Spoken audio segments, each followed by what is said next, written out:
Hey, welcome back to 2-Minute How-To. Real quick, I'm going to show you how to set one of these, a common mouse trap. Now let's get to the video. For this video, I'm going to use Jiffy peanut butter. The mice around here seem to like Jif better than any other peanut butter, so I'm going to take a little bit out. What you're going to want to do is you're going to put the majority of it right here. This is the part where they eat on, but I'm also going to put a little bit right in there because that's where you set your mouse trap. And if you add a little bit right in there, it'll help trigger it just a little bit better. Okay? So I'm just going to put a little bit right in there.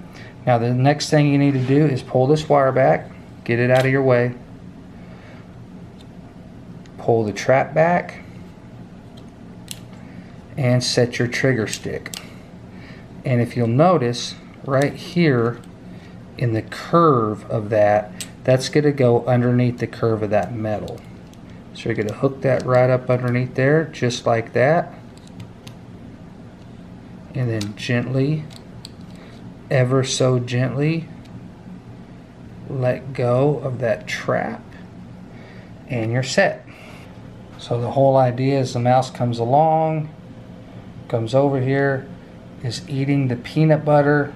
Sometimes these mice are tricky. They can lick that peanut butter off and not even set that trigger right there. So if you put a little bit of peanut butter actually on the trigger, that's going to help you catch that mouse just a little bit better. So as soon as they move this trigger right here, boom, you got them. Hey, thanks a lot for watching 2-Minute How-To. Don't forget to subscribe, and we'll catch you on the next video.